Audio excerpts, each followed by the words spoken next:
ओम शांति। प्रजापिता ब्रह्मा बाबा की वाणी 6 मई 2021। बाबा के साथ मीठी रूरिहान चल रही थी। ये मुरली का सेकंड पार्ट है।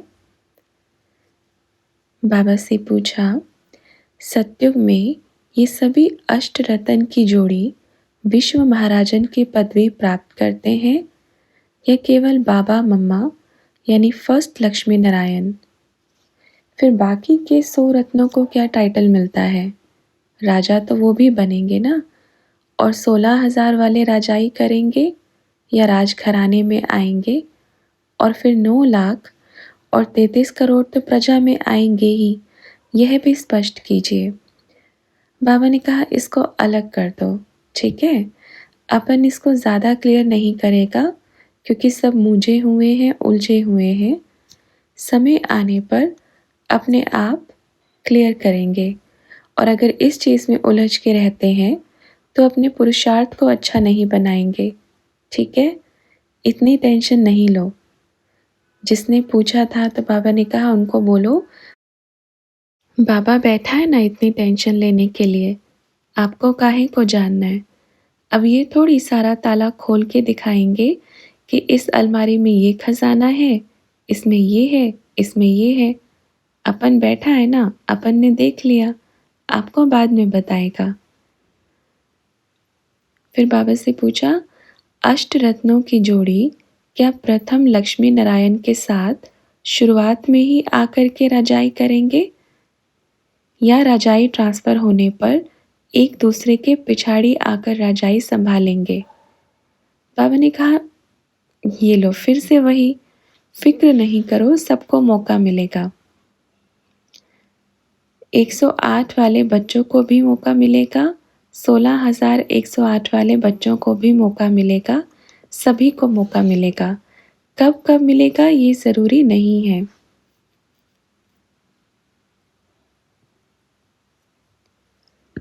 अच्छा, फिर किसी ने बाबा से पूछा, सूक्ष्म वतन या परम धाम का अस्तित्व कहीं सूर्य चांद ग्रहों के ऊपर है या किसी साकारी दुनिया के भीतर है?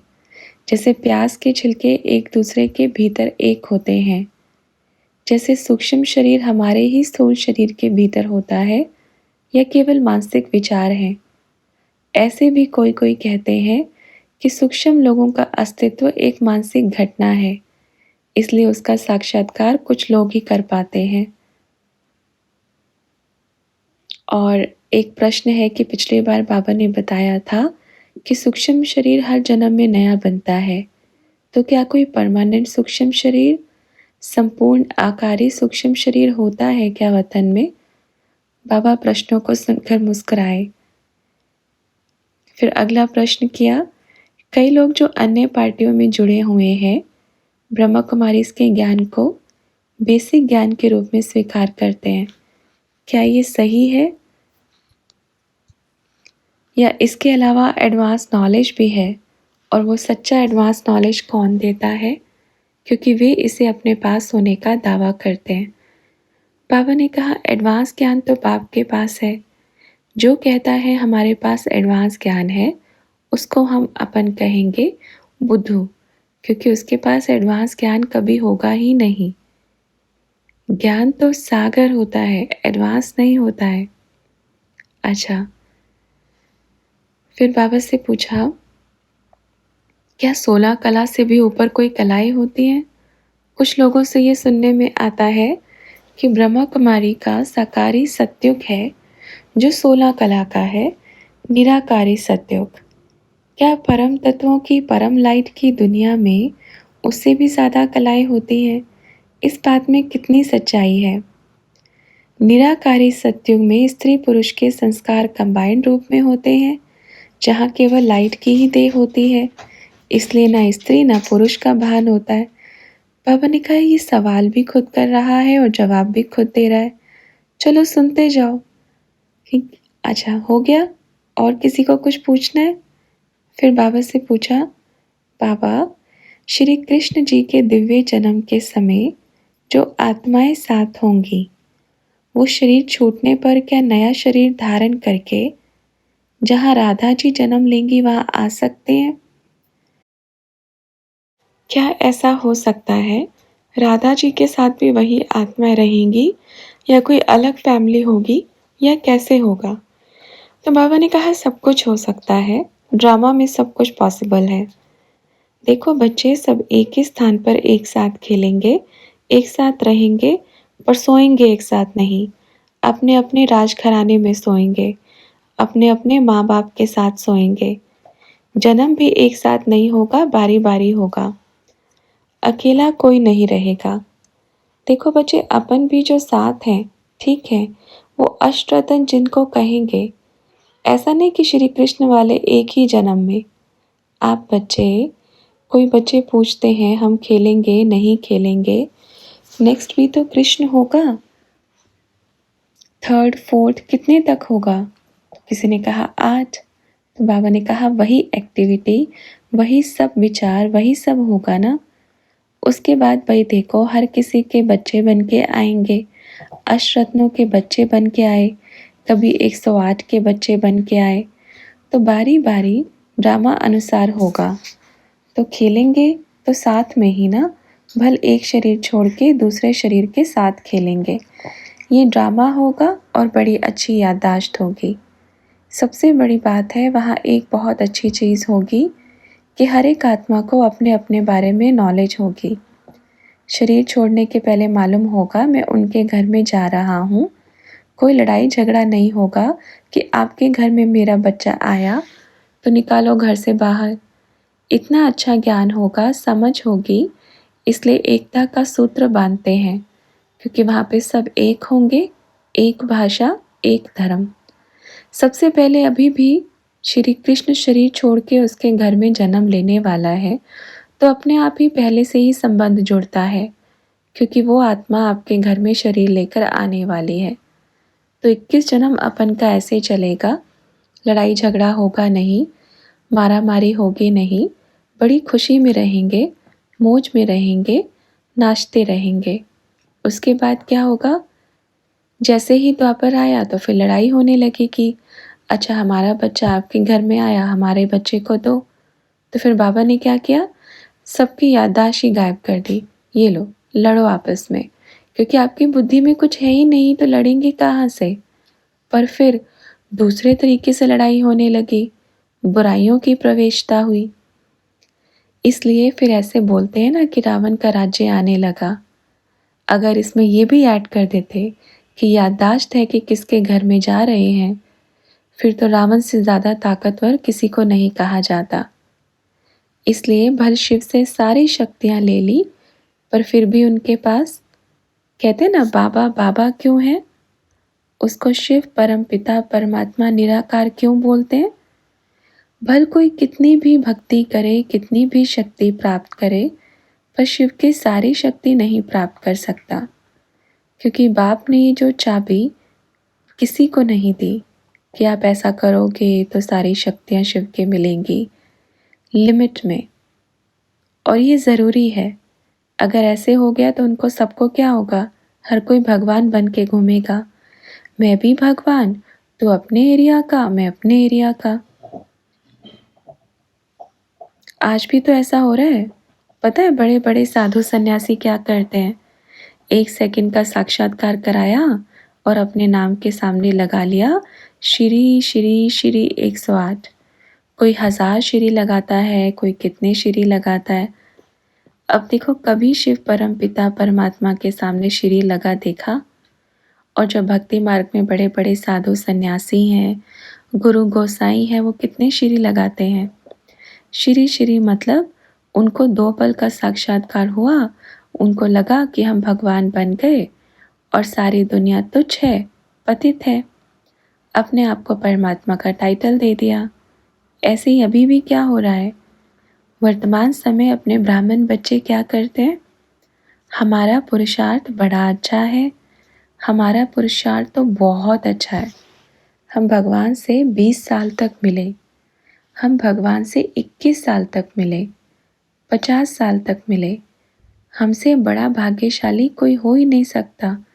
ऐसे सोचते हैं, ये संगम युग के पंडित, वो कलयुग के पंडित मिल गए ना, तो संगम युग के भी तो पंडित हो गए।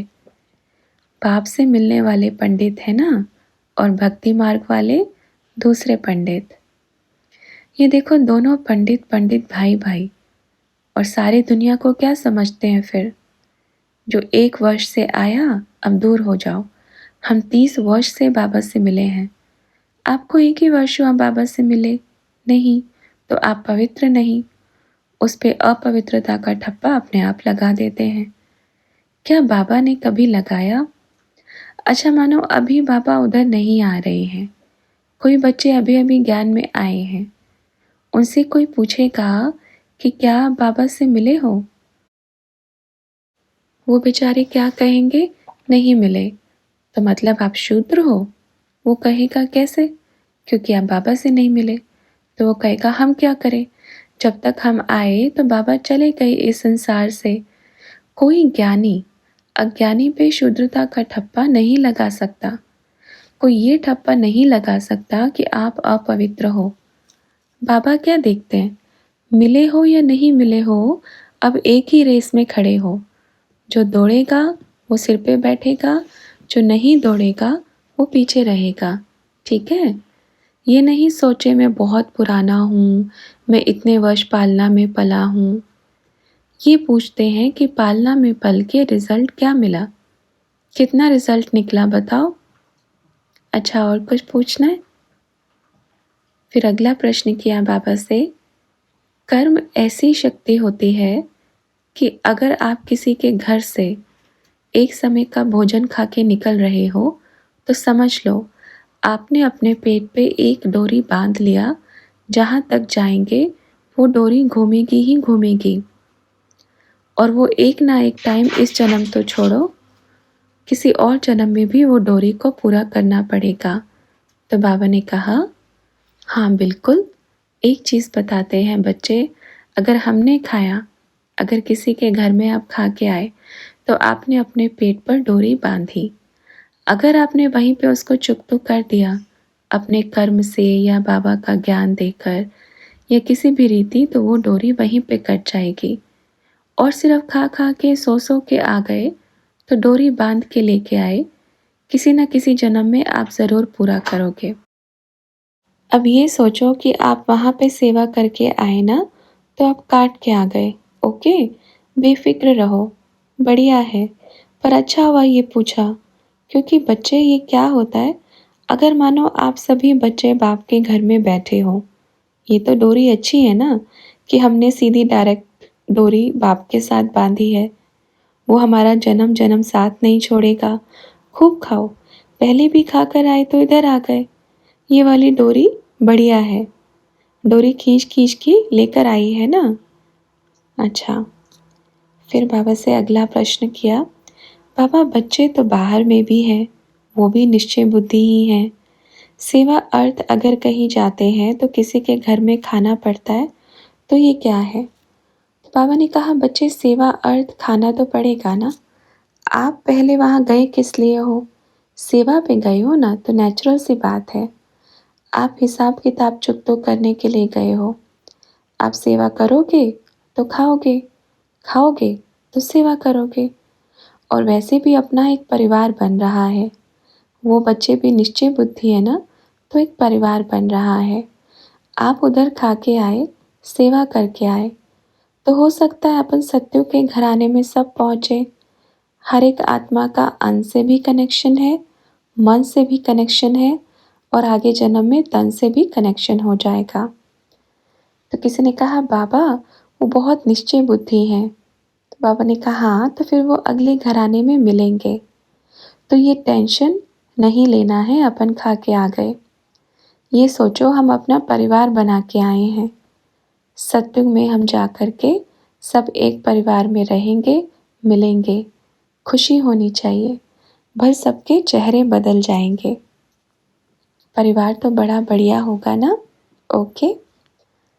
फिर बाबा से पूछा, बाबा अंतिम समय में सब जंगल में जाएंगे, तो अभी सारे बच्चे तो यहाँ पर नहीं होंगे, कई बच्चे तो घर पे भी बैठे होंगे, तो बाबा ने कहा हाँ, तो भल अंतिम समय में जहाँ हम होंगे वो वहाँ पहुँच जाएंगे और अपने आप ही ऐसी दिशा बनेगी। देखो ये जो पार्ट है बड़ा वंडरफुल होगा, थोड़ा सा सहना भी पड़ेगा, सबसे ज़्यादा सहना इसलिए भी पड़ेगा क्योंकि पूरे संसार में मौत का बाजार होगा। आज भी है ना, पूरे विश्व में एक दुर्गंध फैल जाएगी। वो भल थोड़े समय की होगी, लेकिन जैसे ही हवा का झोंका आएगा तो बाबा आप बच्चों को उस एरिया से दूर लेके जाएगा। अभी बच्चे सोच रहे होंगे ना, बाबा अपना घर हो, अपना घर हो, भल सोच रहे हैं, भल थोड़ा बहुत अभी सफल करेंगे वर्तमान समय, लेकिन वो भी थोड़े टाइम के लिए, लेकिन उसके बाद सब इधर ही। ये नहीं सोचना बाबा ये काम की चीज़ है, वहाँ काम आएगी लेकर चलो, ज़रूरत नहीं है, क्योंकि वहाँ अपन ने काम की चीज़ रखी है पहले से। तो किसी बच्चे ने बड़ा ही मासूम सा सवाल किया, दो दो जोड़े तो लेकर जाएंगे ना? बाबा ने कहा ये नहीं सोचना कि आपको बोला जाएगा अभी जंगल में जा रहे हैं अपनी पैकिंग कर लो, ये नहीं सोचना। कहीं पर भी गए अचानक से उधर निकल गए, अचानक होगा सब, ये मौका किसी को देंगे ही नहीं कि आप पैकिंग करो अपनी। अच्छा, फिर बाबा से पूछा, बाबा भक्ति, ज्ञान और कर्म तीनों श्रेष्ठ होने चाहिए ना? बाबा ने कहा देखो भक्ति में अगर कर्म का ज्ञान भी है तो कर्म अपने आप श्रेष्ठ है, ज्ञान में तो और श्रेष्ठ है, क्योंकि बाबा ज्ञान में तो इतना अच्छा ज्ञान देते हैं। भक्ति भी श्रेष्ठ, ज्ञान भी श्रेष्ठ, और सबसे श्रेष्ठ है कर्म, जो भक्ति के साथ ज्ञान के साथ अर्थ सहित जानकर जो कर्म करे वो सबसे श्रेष्ठ कर्म होते हैं, सबसे ऊंच कर्म होते हैं। और उससे भी ऊंचे कर्म होते हैं जो बाप की याद में रह करके करें, हर कर्म जो बाप की याद में रह करके करें। ओके। अच्छा, फिर किसी ने बाबा से कहा, जैसे अभी हम लोग यहाँ थोड़े बच्चे हैं और थोड़े बच्चे बाहर भी हैं, तो जब अंत में घर जाएंगे तो वो सब बच्चे भी क्या इधर इकट्ठे हो जाएंगे? तो बाबा ने कहा कुछ इधर इकट्ठे होंगे, कुछ उधर के उधर इकट्ठे होंगे। और आप बच्चों को क्या लगता है कि जंगल में बच्चे नहीं हैं? वहाँ पर भी बहुत हीरे छुपे हुए हैं, आगे की तैयारी में बैठे हैं। आप जो दृष्टि से देख रहे हो वो तो है ही, और वो जो आपकी दृष्टि में भी नहीं है, जो बाप की दृष्टि में है वो बाप जानता है। फिर बच्चों ने कहा, बाबा जैसे बोलते हैं कि ये दूसरी लहर आई कोरोना की, अभी तीसरी लहर इससे भी भयंकर आने वाली है।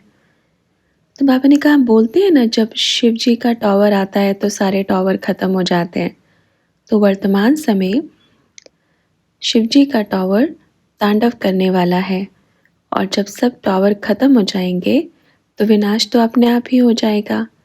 इसलिए ये सब टावर का खेल है।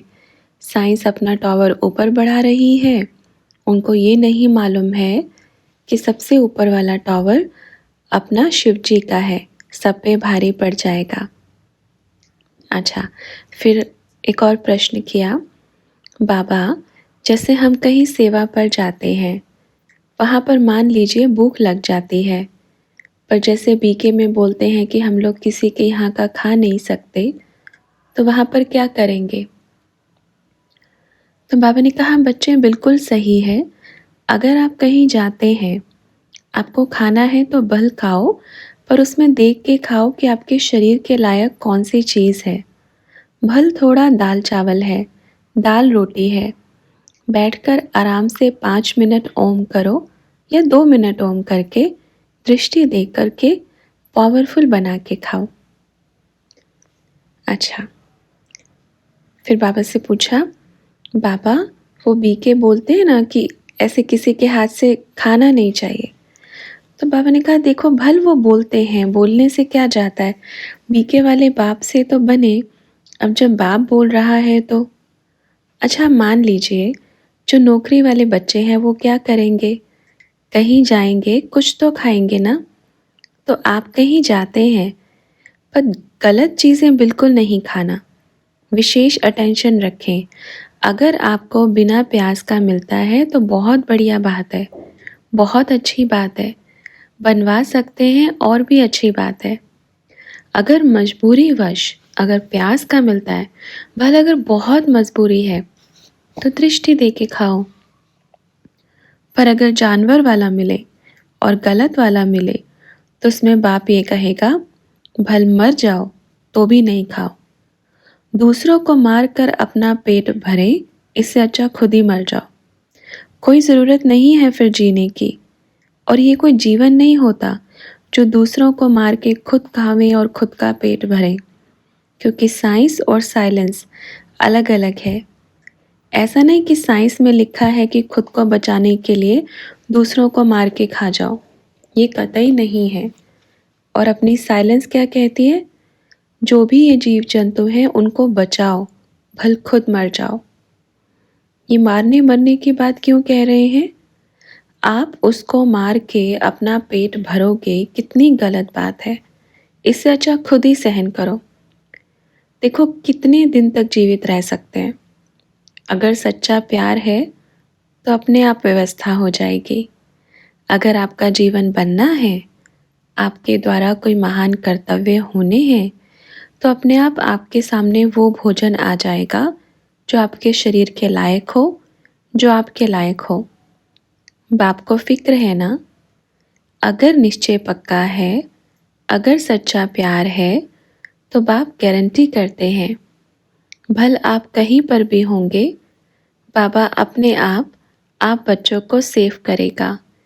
भल आपको हवा से जीवित रखे। आज के साधु सन्यासी देखो, जंगलों में जाकर कुछ नहीं खाते। ऐसे ऐसे सन्यासी बैठे हैं। वो ना कुछ पानी पीते, ना अन्न खाते, पर आज भी जीवित हैं। जिसका पार्ट लंबा है, जो विश्व के सामने एग्जाम्पल बनने वाला है, उसको कुछ नहीं होगा, वो नहीं मरने वाले। पर दूसरों को मार के खाने से अच्छा खुद मर जाओ, ये बहुत बढ़िया बात है। खुद का शरीर छोड़ो। भाई वंडरफुल बात है ना? ये क्या चला है आज दुनिया में? ये भूख मिटाने के लिए नहीं है, ये शौक है। ये उल्टा पुल्टा खान पान, ये फैशन बन गया है। क्या अन्न नहीं है अपने भारतवर्ष में जहाँ परमात्मा आते हैं? प्रकृति ने हर किसी को अन्न दिया है, शुद्ध अन्न दिया है। आज के कलयुग में भी उसने बहुत अच्छे से अन्न दिया है। लेकिन एक कौन सा नया फैशन निकला है? दूसरों को मार के खाओ। अरे पहले अपने बच्चे को मार के खाओ जो छोटा है, उसके हाथ पैर काट के खाओ, समझ में आएगा दर्द कितना होता है। करके देखो। ये कोई बाप ने शास्त्र नहीं लिखे हैं, ये शास्त्र मनुष्य ने लिखे हैं, अपने जीव के स्वाद अर्थ लिखे हैं। शास्त्रों में बोला बलि चढ़ाओ। किसकी बलि? अपने मैंपन की, अपने देह अभिमान की चढ़ाओ।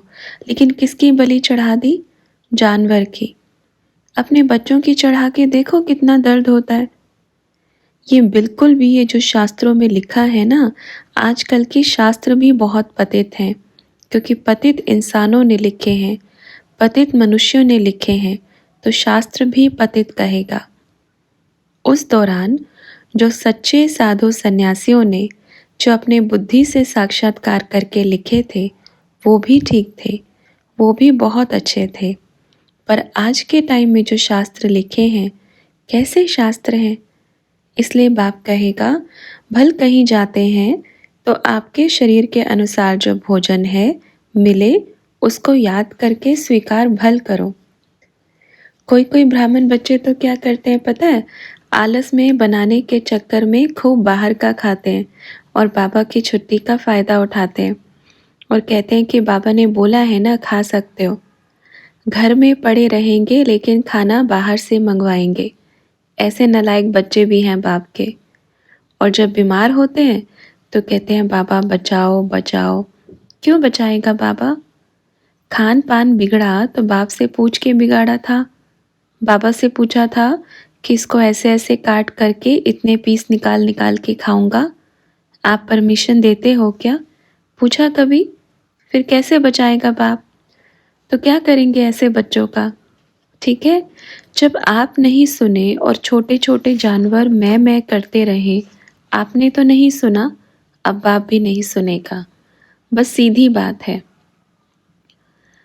आपने जब उनकी आवाज़ नहीं सुनी तो बाप क्यों आपकी आवाज़ सुनेगा? समझे? इसलिए कोई भी कहाँ भी है, किसी भी कोने में है, ज्ञानी अज्ञानी है। अज्ञानी किसको कहते हैं?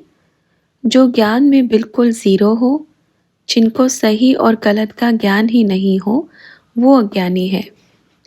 क्या अज्ञानी को ये नहीं मालूम कि जानवर को पीड़ा हो रही है? ये गलत चीज़ है।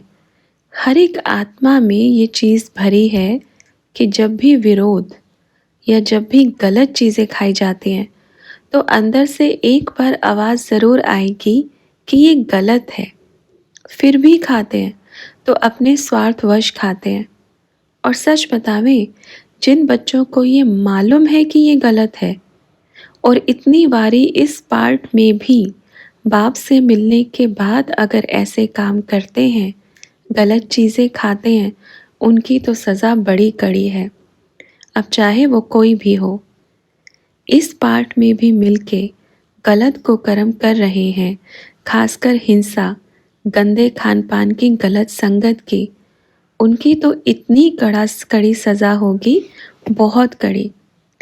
और जो हर पार्ट में बाप से मिले हैं, सही और अच्छे की गलत की नॉलेज है, उसके बाद भी ये काम किया, तो उनकी तो शरीर छोड़ने की अवस्था इतनी पीड़ादायक होगी, इतनी पीड़ादायक होगी, बहुत ज़्यादा। क्योंकि बाप से मिले, ज्ञान आया, मालूम पड़ा गलत है, उसके बाद भी पाप कर्म किया। चाहे वो कोई भी क्यों ना हो, चाहे वो इधर भी रहने वाला क्यों ना हो, चाहे वो बाहर रहने वाला क्यों ना हो, चाहे वो किसी सेंटर पे रहने वाला क्यों ना हो, चाहे वो मधुबन में रहने वाला भी क्यों ना हो, चाहे मधुबन से बाहर या विदेश में रहने वाला भी क्यों ना हो, इतनी बुरी सज़ा होगी जिसकी कोई सीमा नहीं होगी। ठीक है, ये बाप एकदम स्ट्रिक्ट बोल रहे हैं। ऐसी ऐसी बीमारियां आपने खाया किसको है? ऐसे बच्चों को क्या कहेंगे? शरीर में खुद ही कीड़े चलने वाले हैं, इतनी बुरी यातनाओं से वो शरीर छोड़ेगा। भूल से भी जो श्रीमत से विपरीत है, भूल से भी उसको देखना नहीं, छूना नहीं। संकल्प भी आया तो उसका भी पाप कर्म बनेगा। संकल्प भी खाने का आया कि एक बार टेस्ट कर लूं, खा लूं, उसका भी पाप कर्म बनेगा। वर्तमान समय के पार्ट में ये बाबा सीधा सीधा सबको बोल रहे हैं, या बाप के बनो या नहीं बनो, छोड़ के जाना है, छोड़ के जाओ, रहना है, रहो, पर अपन को ऐसे बच्चे नहीं चाहिए। ओके, और कुछ आज का पूरा हो गया या और कुछ पूछना है? बच्चे कहेंगे बाबा हर बारी आता है, हर बारी डंडों से मार के जाता है। तो बच्चों ने कहा नहीं बाबा, बताएंगे तभी तो समझ में आएगा ना। तो ब्रह्मा बाबा ने कहा बच्चे क्या कहेंगे, हर बारी आता है, हर बार क्लास लेके जाता है। भाई ज़रूरी है, क्योंकि ये बिल्कुल ही एकदम गलत है। क्योंकि बाप है ना, हर कोई उसका बच्चा है। जो जानवर है वो भी उसका बच्चा है। जिस जीव जंतु को खाते हैं उसका भी है, जो खाते हैं उसका भी है। हिसाब किताब होता है।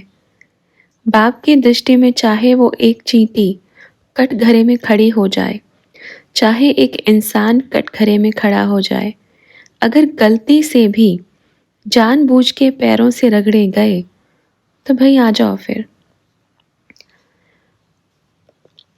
तो बाबा से कहा बाबा मच्छर मर जाता है कभी कभी, और चींटी को भी तो मारते हैं ना बाबा। तो बाबा ने पूछा जानबूझकर मारते हैं? तो बच्चों ने कहा चौक लगाते हैं तो मर जाती है। बाबा ने कहा वो एक अलग हिसाब किताब है। किसी ने जानबूझ के अगर हम ऐसे करते हैं, भाई गलती उनकी है, वो क्यों काट रहे हैं? भाई देखो हर चीज़ का हिसाब किताब है ना। अब आप मानो मच्छर ने पहले काटा और आपने ऐसे धर दिया, तो पहले उसने ही तो काटा, वो आके बैठा। अब मच्छर कीड़े मकोड़े का इधर ही हिसाब किताब हो जाता है।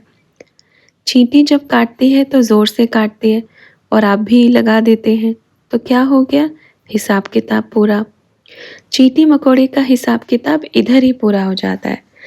जानबूझ के नहीं छेड़ो किसी को, ठीक है? मान लीजिए इधर ऐसे कोई जानवर घूम रहा है, वो अगर परेशान कर रहा है, नुकसान कर रहा है, तो उसको बाहर निकाल दो, लेकिन मारने का अधिकार नहीं है। तो किसी ने कहा बाबा बाहर नहीं निकलते तो उनको मारने की दवा रखनी पड़ती है। तो बाबा ने कहा कोशिश करो, पहले बाहर निकालो, मारने का नहीं, क्योंकि ये बड़े जीव में आते हैं। आप ये देखना जितना बड़ा जीव उतना बड़ा पाप कर्म, सही है ना? जितना बड़ा जीव उतना बड़ा पाप कर्म।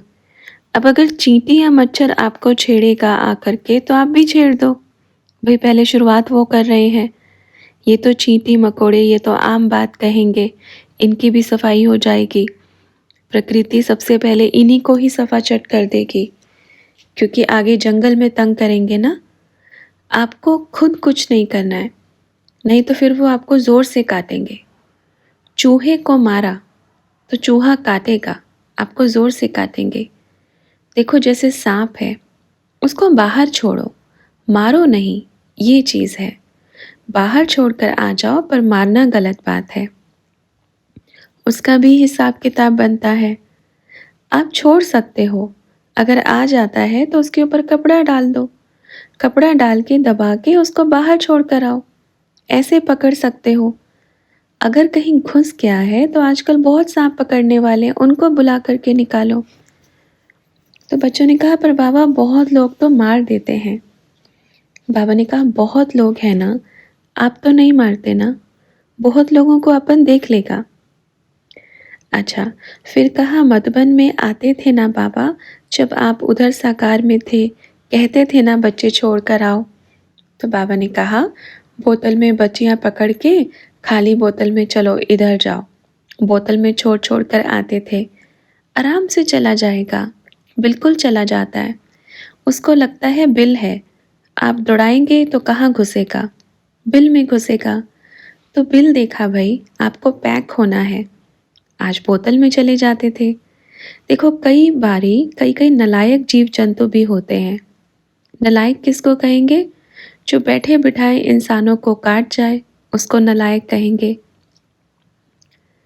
तो किसी ने कहा बाबा क्या ये भी हिसाब किताब कहेंगे, जैसे किसी को सांप काटता है तो बाबा ने कहा भाई किसी न किसी जन्म में उसके साथ हिसाब किताब ज़रूर रहा होगा।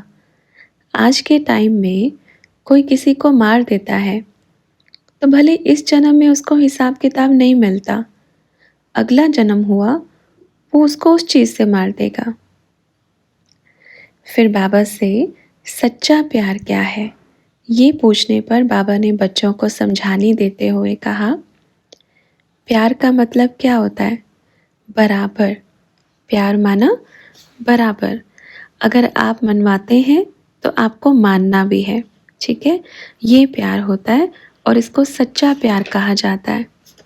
अगर हम बात ही नहीं मानेंगे तो उसको प्यार ही नहीं कहेंगे, उसको एक सौदा कहेंगे, उसको एक कॉम्प्रोमाइज़ समझौता कहेंगे।